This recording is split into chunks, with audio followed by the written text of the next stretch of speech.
بسم اللہ الرحمن الرحیم۔ زندگی بدل دینے والی روحانی دستک۔ سورج کی طرح اپنے آپ کو اجالوں میں چھپا لے اور شرم و حیا کو رخسار کا پردہ بنا لے۔ جس نے حیا کا نقاب اتار پھینکا، اس سے کوئی امید نہ رکھ۔ اس اہم موضوع پر اہم گفتگو چلتی رہے گی۔ اگر آپ ہمارے چینل پر نئے ہیں تو ہمارے چینل کو سبسکرائب کر دیجئے، بیل آئیکن کو ضرور پریس کیجئے تاکہ ہماری ہر نئی آنے والی ویڈیو آپ کو بر وقت حاصل ہو سکے۔ حضرت امیر خسرو رحمۃ اللہ علیہ، آپ ایک بہت بڑے ولی کامل اور مشہور بزرگ ہیں۔ آپ نے اپنی صاحبزادی اپنی بیٹی کو ایک بہت ہی خوبصورت نصیحت فرمائی، جو ہر بہن بیٹی کے لیے، خصوصاً والدین کے لیے سننا، جاننا، سمجھنا نہایت ضروری ہے۔ بڑھتے ہیں حضرت امیر خسرو کی اس نصیحت کی طرف جو آپ نے اپنے لخت جگر کو فرمائی۔ یہ مکتوب اشعار کی شکل میں ہے، جن کا ترجمہ پیش کیا جا رہا ہے۔ آپ فرماتے ہیں، اے بیٹی، تیرا وجود میرے دل کا چشم و چراغ ہے، اور میرے دل کے باغ میں کوئی اور میوہ تجھ سے بہتر نہیں۔ اگرچہ تیرے بھائی بھی تیری طرح خوش بخت ہیں، مگر جہاں تک میری نظر کا تعلق ہے وہ تجھ سے بہتر نہیں۔ باغبان جب باغ کی طرف نظر اٹھا کر دیکھتا ہے تو اس کے نزدیک سرو کی بھی وہی قدر و قیمت ہوتی ہے جو سوسن کی ہوتی ہے۔ تیرا نصیب جس نے تجھے نیک فال بتایا، اسی نے تیرا نام مستور میمون یعنی نیک بخت عصمت معاب خاتون رکھ دیا۔ اس کی وجہ یہ ہے کہ جب اس نے تیرے انداز طبیعت کو پہلے سے دیکھا تو میری شرم و حیا اور پاک دامنی کو زیادہ سے زیادہ پایا۔ مجھے امید ہے کہ اس خوش بختی و نیک فالی کے باعث تیرے نام کو تیرے کردار سے چار چاند لگ جائیں گے، لیکن تجھے بھی کوشش کرنی چاہیے کہ اپنے نیک انجام سے اپنے اس نام کی بنیاد کو صحیح ثابت کرے۔ عمر کے اعتبار سے تیرا یہ 7واں سال ہے۔ جب تو 17 سال کی ہو جائے گی تو ان باتوں کو سمجھ سکے گی۔ جب تو اس عمر کو پہنچے گی تو میری ان نصیحتوں پر عمل کر کے اپنی نیک نامی سے مجھے بھی سر بلند کرے گی۔ اس طرح زندگی بسر کر کہ تیرے شاندار کارناموں سے تیرے قرابت دار، تیرے رشتہ داروں کا نام بھی روشن ہو۔ جس موتی کی طرف بزرگ توجہ مبذول کرتے ہیں، اس کے طفیل، اس کے والدین یعنی سپی کو بھی یاد کر لیتے ہیں۔ بہتر ہے کہ اپنی عصمت و عفت کی حفاظت کے لیے تو اپنی نقل و حرکت کو اپنے دامن کی حدود میں منحصر کر دے، تاکہ تیرا دامن شکوہ و وقار بھی جگہ سے اسے نہ ہلا سکے۔ جس طرح دامن کو پتھر سے جدا نہیں ہوتا، اگر تیرا وقار ایک بھاری پتھر کی طرح تیرے دامن کا لنگر ہے تو یقیناً تیرا دامن تیری عصمت کا محافظ ہے۔ وہ عورت جس کا گھر سے نکلنا آسان ہو جاتا ہے، وہ گھر کے اندر سب سے زیادہ خوف زدہ رہتی ہے۔ جو عورت گلستان و لالا ازار میں ٹہلتی پھرتی ہے، وہ اپنا گریبان گل کی نظر کر دیتی ہے اور دامن خار کو بخش دیتی ہے۔ جب اس کی نظر گل سرخ پر پڑتی ہے تو پھول کی ہنسی یہ تقاضا کرتی ہے کہ شراب پینی چاہیے۔ تو اپنے چہرے سے نمائش باطل کا غازہ دھو ڈال۔ یہ کوشش کر کہ تو غازہ ہی کے بغیر سرخ رو ہو جائے، تاکہ صدق و ثواب کی شہرت عامہ تیری اس سرخ روحی کی وجہ سے تجھے حمیرہ حضرت عائشہ صدیقہ رضی اللہ تعالی عنہا کے لقب کا مخفف کا خطاب عطا کر دے۔ جو عورت راحت و آرام سے بے پرواہ رہی، اس کا ویران گھر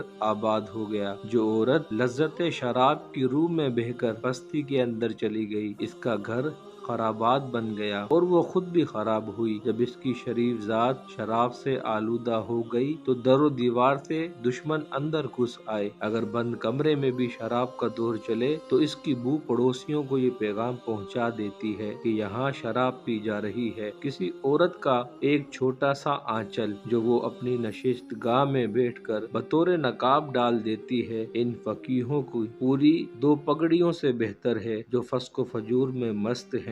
جلوہ گری یہ نہیں کہ ایک پری چہرہ حسینہ زن شوہر کے تعلق میں جلوہ گر ہو۔ جلوہ گری عورت کا حصہ ہے جو شرم و حیا اور خوف خدا کے باعث لوگوں کی نظروں سے پوشیدہ ہونے کے باوجود اپنے اعلیٰ کردار کے لیے مشہور ہے۔ تو سورج کی طرح اپنے آپ کو اجالوں میں چھپا لے اور شرم و حیا کو رخسار کا پردہ بنا لے۔ جس نے حیا کا نقاب اتار پھینکا، اس سے کوئی امید نہ رکھو، کیونکہ اس کی عزت و آبرو پر پانی پھر گیا۔ جو مرد اس کی عریانی کے لیے کوشش کرتا ہے وہ اس کو برہنہ کرنے کے بعد پھر اس کی پردہ پوشی کیا کرے گا؟ وہ آوارہ گرد جو بغیر کچھ کیے ڈینگے مارتا ہے جب کوئی گناہ کر لے گا تو کس طرح ظاہر نہ کرے گا؟ برے لوگوں کی یہ رسم ہے کہ جب کوئی برا کام کرتے ہیں تو اس کی شہرت کو اپنے لیے بڑائی سمجھتے ہیں۔ ہر بننے ٹھننے والی عورت جو نمائش حسن کی در پہ ہوتی ہے 10 پردوں کے اندر بھی اپنی رسوائی کا سامان مہیا کر لیتی ہے۔ جب کوئی بری عورت تباہی کا رخ کرتی ہے تو اس کی صورت اس کے فسق و فجور کی گواہی دینے لگتی ہے۔ عورت کے لیے فراخ حوصلگی سخاوت زیب نہیں دیتی، البتہ اگر مرد میں اوصاف نہ ہو تو وہ عورت بن جاتا ہے، لیکن اتنی بد مزاج بھی نہ بن کہ تیری خادمائیں تجھ سے بھاگ کر گلی میں چلی جائیں۔ ایسا گھر جس میں آرام و آسائش کم میسر ہو، اگر اپنے ساز و سامان کے اعتبار سے بہشت بھی ہو تو جہنم کے مترادف ہے۔ ایسا نفس نہیں چاہتا کہ جس دل کو دنیا کا عیش حاصل ہو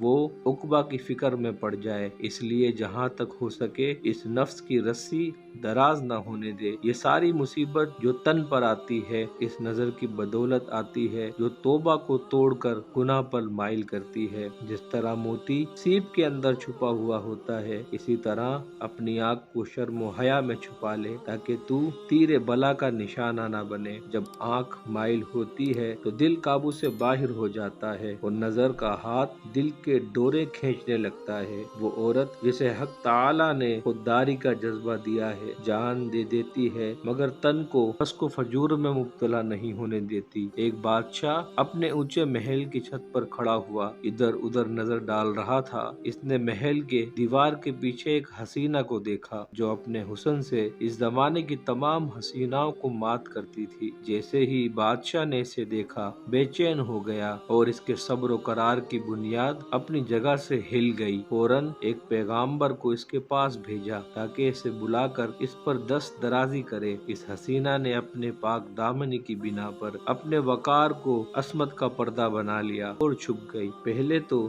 ایک عرصہ تک در پردہ گفتگو ہوتی رہی مگر چاہنے والے کا مقصد براری نہ ہوئی۔ جب بادشاہ کا دل ہوس سے ٹکڑے ٹکڑے ہو گیا تو اس نے کھل کر بات کی اور یہ خوف دلایا کہ میں جان سے مار ڈالوں گا۔ خادم کو حکم دیا کہ اسے اپنے گھر سے باہر گھسیٹ کر بالوں سے کھینچتا ہوا بادشاہ کی خوابگاہ میں لے آئے۔ جب وہ حسینہ آئی تو اس نے کہا کہ اے فرما رواں، وقت کے بادشاہوں کو فقیروں سے کیا واسطہ ہے؟ میرے جسم میں ایسی کون سی چیز ہے جو تیری آنکھوں کو بھا گئی ہے اور جسے تو نے اپنے جذبہ دل سے مجبور ہو کر عزیز بنا لیا ہے؟ بادشاہ نے اپنی آرزو مند آنکھوں میں آنسو بھر کر کہا تیری دونوں آنکھوں نے مجھ سے میری نیند چھین لی ہے۔ وہ خوش جمال حسینہ اندر کی طرف ایک کونے میں چلی گئی اور انگلی سے اپنی دونوں آنکھیں باہر نکالی اور خادم کو وہ دونوں آنکھیں دے کر کہا جا انہیں لے جا اور اس امیر سے کہہ دے کہ میری جو چیز تجھے عزیز تھی اسے تھام لے۔ خادم نے جو یہ کیفیت بادشاہ پر ظاہر کی تو اس کے دل میں آگ لگ گئی اور اس کی سوزش سے دھواں بھر گیا۔ اپنے کرتوت پر شرمندہ ہو کر بیٹھا رہا اور اس حسینہ کا پاک دامن اپنے ہاتھوں سے چھوڑ دیا۔ اے بیٹی، تو خسرو کی آنکھ کا نور ہے، تو بھی